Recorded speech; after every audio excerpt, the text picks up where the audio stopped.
Hey guys, welcome back to the Bat Cave. Um, Today we are going to be talking about, Big Pharma in a sense. It has been brought to my attention by a lot of different media sources, and I do have personal stock in this as well. So let's get to it. I feel like a teacher. Many people in America know that majority of our youth are covered under their parents' insurance until they are 26 years of age, if your parents have private insurance. Now, if they don't, if they have a Medicare type set up in your state, most adults are covered until 21 years of age. And then they can themselves apply for Medicaid and be covered under their specific state. But that's not the problem. It's not the age that you are covered under your parents' insurance. It's what happens when you're not, if you're not prepared.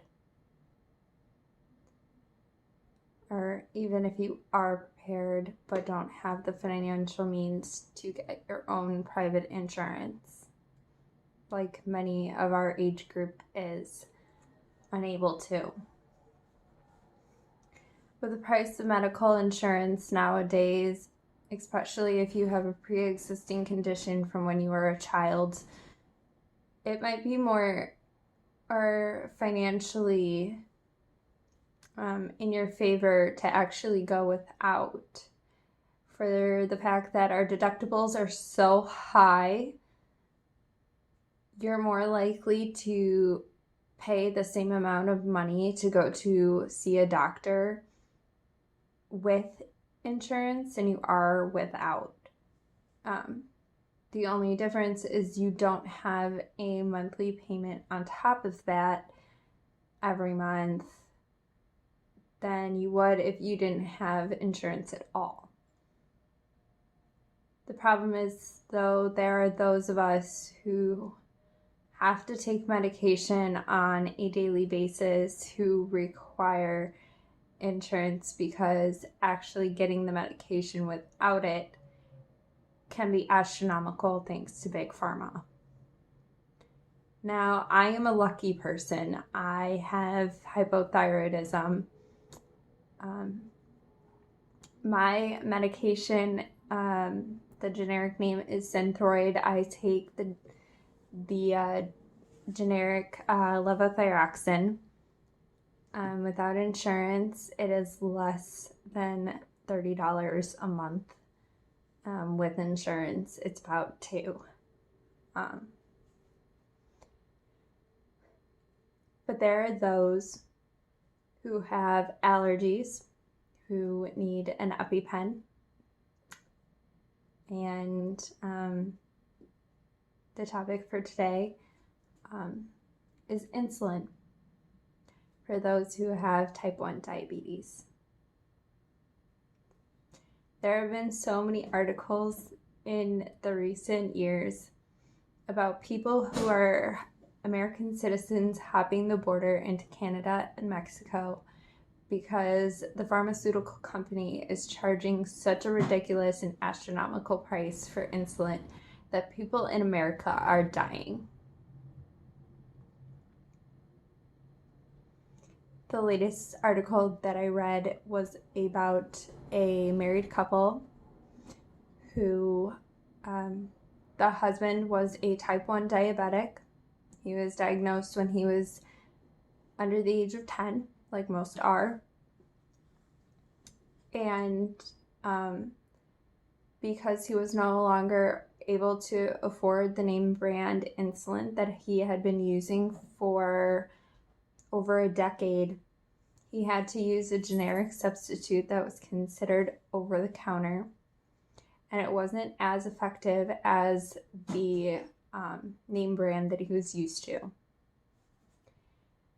This caused catastrophic events when he was put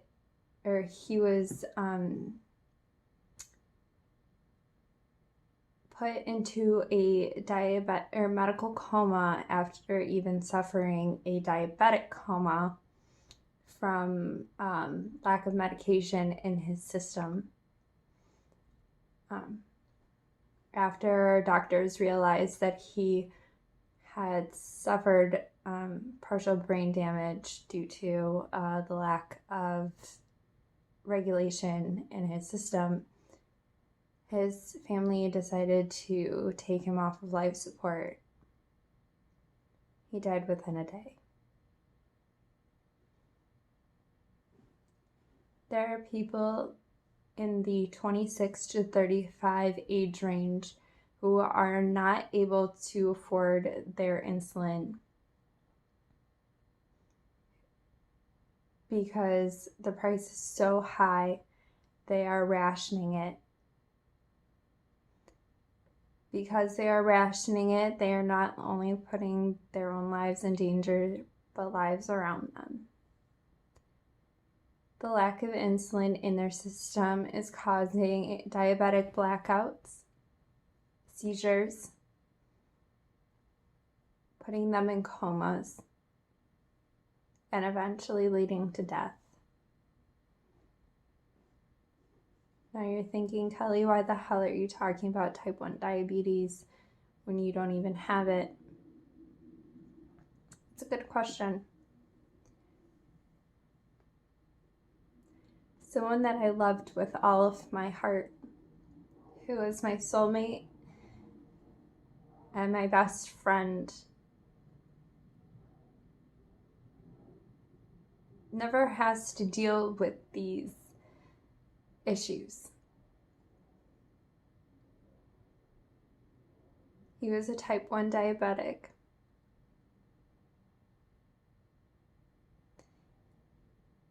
And he passed away because of complications due to diabetes at the age of 25.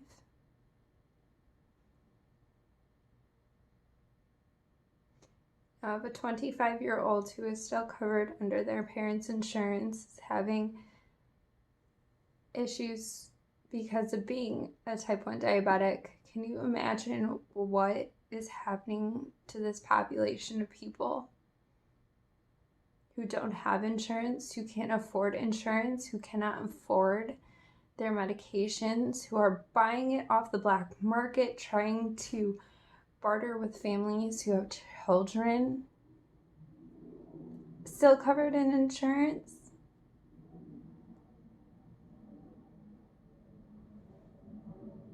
People are suffering so much in that community because they can't afford medication that they need to live.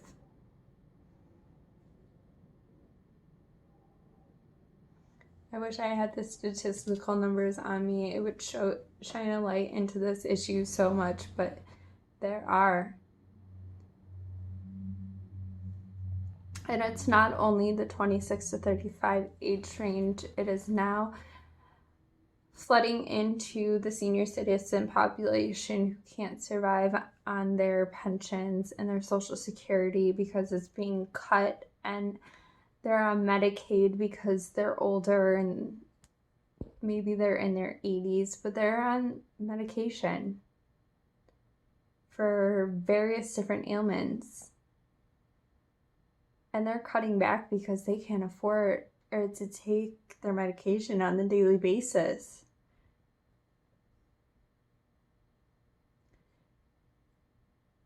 We are killing people because most of our generation is working poor, and our senior citizens are just trying to live off of their savings and the money that they have left over, and their pensions, which are getting cut, and their Social Security, which is getting cut, and they can't live either.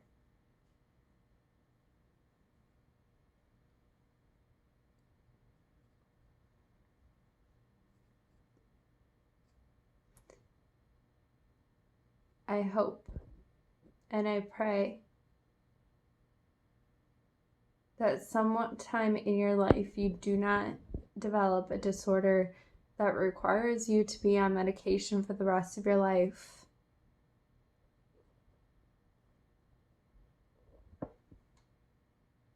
And I hope to God, if there is one, I hope there is one,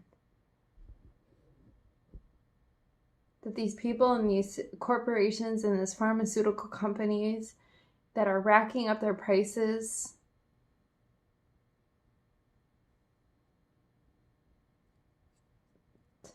they can afford the medication that they put out there. But what about us? They're going to have no clients left because they've killed them all.